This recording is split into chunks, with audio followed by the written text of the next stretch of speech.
कल हमारे आपके बीच में एक संवाद का विषय बना था, आप अपने बारे में क्या सोचते हैं।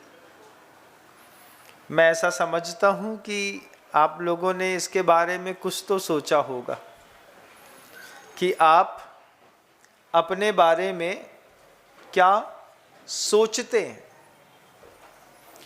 आज दूसरा एक और चिंतन का विषय आप सबके बीच में रखना चाहता हूँ कि आप अपने जीवन में सबसे ज़्यादा महत्व किसको देते हैं। आपके जीवन में सबसे ज़्यादा महत्वपूर्ण क्या है। जब कभी भी तीर्थंकर परमेष्ठी के 1008 नामों को पढ़िएगा, उसका उल्टा करके देखिएगा। भगवान में जो गुण है, उनके गुणों से सर्वथा अछूते लोग हैं हम। कैसे अछूते लोग हैं?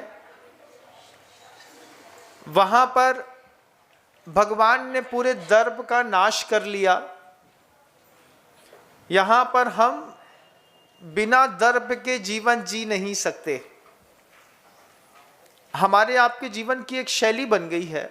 हो सकता है आप इसको समझ ना रहे हो, लेकिन कर रोज रहे हो। ऐसा भी हो सकता है कि सम्मुख आते हुए कोई व्यक्ति को हमारी चोट पहुंचाने की आदत पड़ गई है।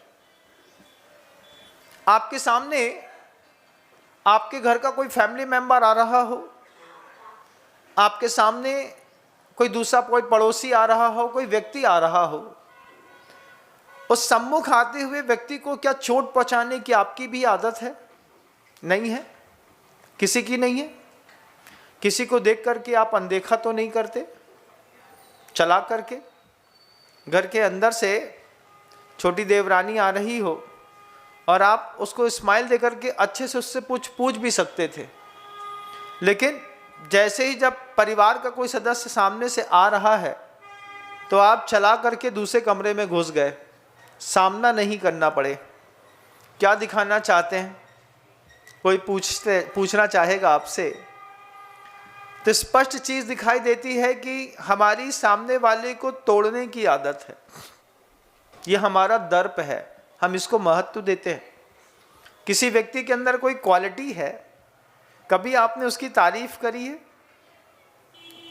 मैं ये नहीं कहूंगा कि आप मेरे संवाद को सुनकर के हाँ में सिर उठा लीजिए, लेकिन मैं ये जरूर कहूंगा कि आप चिंतन जरूर करिएगा। परिवार के किसी सदस्य को जब आप लगातार अपना मुंह बना करके अलग तरीके से कुछ फील कराना चाहते हैं, उस वक्त आपकी फीलिंग में क्या चल रहा होता है? आप किसको महत्व देते हैं? अहंकार को, दर्प को क्या महत्व नहीं देते? देते हैं। परिवार के किसी व्यक्ति को आप कुछ फील नहीं कराते हैं? कराते तो होंगे, ऐसा तो नहीं है। क्योंकि आगम ग्रंथों में कोई बात लिखी है तो उससे तो विपरीत ही जीवन है हमारा, इसलिए हम संसार में फंसे हुए। सामने से कोई भी पिता है, पुत्र सामने से आ रहा है, आप उसको क्या फील कराते हैं? माँ है, घर के अंदर देवरानी को चाची है, चाची को आप क्या फील कराते हैं? घर की सास आपको क्या फील कराती है? आपके जेठ आपको क्या फील कराते हैं? कुछ फील तो कराते होंगे। कुछ तो ऐसा आप करते हैं जिससे सामने वाला हंसना तो चाहता है लेकिन हंस नहीं पाता।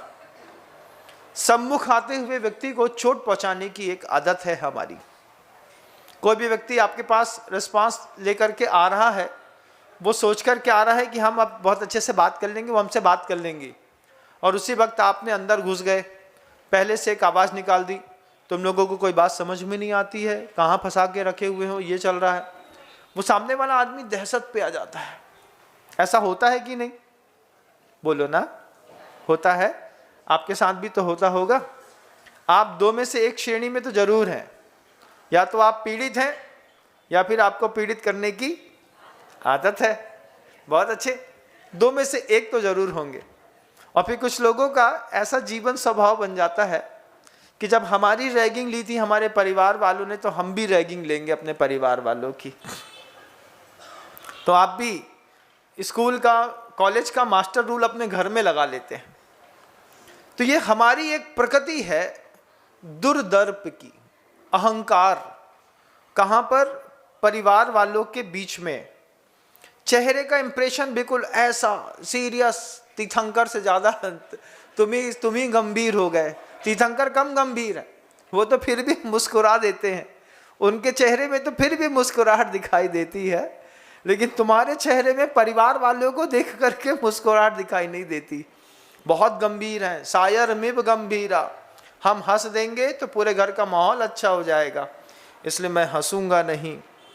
ये आपने जो सौगंध खा करके अपने परिवार के बीच में रखी है, इससे आपकी उम्र भी कम हो रही है, इस बात को ध्यान रखिएगा। 24 घंटे अगर मानसिक संक्लेश परिजनों के बीच में करते हैं, क्या क्या नहीं सहते हैं। सब कुछ अच्छा दिख रहा है बाहर से, अंदर से पूरा का पूरा स्ट्रक्चर डैमेज पड़ा हुआ है। तो हमारी सबसे पहली आदत है दुर्दर्प की। सामने आने वाले व्यक्ति को हम या तो इग्नोर कर देते हैं, नज़रअंदाज कर देते हैं, इंसल्ट कर देते हैं। उसकी कोई क्वालिटी है तो उसको बताते नहीं है। इसके अलावा भी नए नए तरीके आप इजाद करते रहते हैं घर के अंदर, क्योंकि घर के अंदर कुछ बोलोगे तो बहस हो जाएगी, लेकिन कुछ लेश्याओं का प्रभाव आप छोड़ेंगे तो बहस तो नहीं होती, लेकिन सामने वाला अंतर्मन दुखी जरूर होता रहता है। ऐसा कुछ होता है ना? होता है ना? होता है ऐसा। दोस्तों, अगर आपको मेरी वीडियो अच्छी लगती है तो प्लीज मेरे चैनल को लाइक करें, शेयर करें, सब्सक्राइब करें। इसी तरह से अपना प्यार देते रहें। Thank you.